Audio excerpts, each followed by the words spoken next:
Bonjour à tous, c'est Jigsaver, j'espère que vous allez bien. Aujourd'hui dans cette vidéo, je vais vous présenter la Logitech G502 SE. Donc c'est une souris que beaucoup de personnes peuvent posséder, je pense, dans leur setup. Donc cette souris, là je l'ai branchée concrètement, donc j'ai pas installé de driver ni rien du tout, ça s'est installé automatiquement. Donc déjà on voit qu'on a un petit logo RGB qui s'allume, qui est relativement discret, on va dire, hein. Au niveau de la prise en main, il ne faut pas avoir des grandes mains parce que concrètement, elle est assez petite. Voilà, je vous la présente comme ça. Alors on a une prise en main qui est relativement petite pour des petites mains. Enfin, je sais pas, mais bon, ça change des autres souris que j'ai pu avoir. La particularité de cette souris, concrètement, c'est qu'elle est livrée. Donc là, je les ai déjà installées. Vous avez des poids que vous pouvez rajouter dessus de façon à l'alourdir. Parce que là, concrètement, d'origine, elle est très très légère. Alors après, ça, c'est au bon vouloir de chacun de rajouter ou pas ses poids. Pour ce faire, c'est très simple, hein. Donc on voit ici qu'on a une petite trappe. Voilà, c'est magnétique. Donc on a un système ici magnétique. Voilà, ici, là, le petit truc ici. Voilà. Et vous installez ensuite, vous glissez vos poids directement dessus. Voilà, comme ceci. Pour régler à votre convenance le poids de la souris que vous voulez avoir. Donc ce modèle-là est un modèle filaire. Vous allez me dire, oui, mais les fils et tout, oui, mais les batteries, il faut les recharger.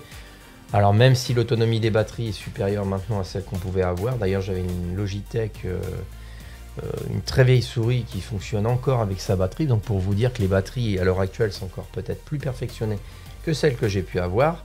Mais j'ai préféré prendre un modèle filaire et puis le fil, on faisait un bon kind de management, on le cache et puis il n'y a même plus de fil. Et on n'est vraiment pas du tout embêté par la batterie à recharger et autres. Enfin ça c'est un choix personnel, mais il existe également sans fil. Autre petit détail qui est assez intéressant, ici vous avez une molette.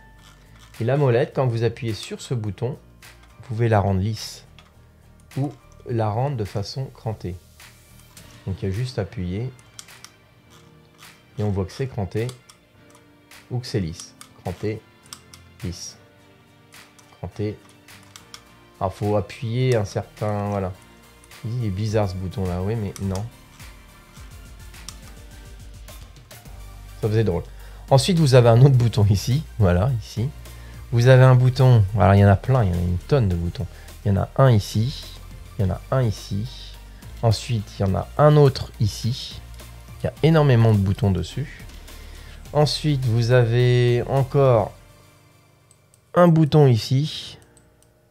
Et un autre bouton ici, et également sur la partie de dessus, ici, un bouton, et vous en avez un autre ici. Donc cette souris, elle est blindée de boutons, quoi. Donc vous pourrez affecter dans vos jeux favoris ce que vous pouvez avoir affecté dessus, faire des touches de raccourci, pourquoi pas, éventuellement, peut-être pour faire du montage vidéo, je pense qu'il y a moyen de vrai pour avoir des petits raccourcis dessus. Mais bon, ça reste une petite souris, pas trop chère, alors... ce genre de produit, il faut essentiellement l'acheter pendant les soldes ou le Black Friday. Donc, je ne voudrais pas une promo sur les soldes. Il y en a qui s'en chargent et qui le font très très bien. Moi, c'était juste pour vous montrer ce petit produit que j'ai eu pour Noël, pour cette année 2023, qui va agrémenter mon setup. J'espère que le contenu de cette vidéo vous aura plu, même s'il était basique, hein, parce qu'on parlait que d'une petite souris. Par contre, si ça vous intéresse, n'hésitez pas à vous abonner, à lâcher un petit pouce bleu, parce que qu'est-ce qu'il y a derrière? Il y a ça.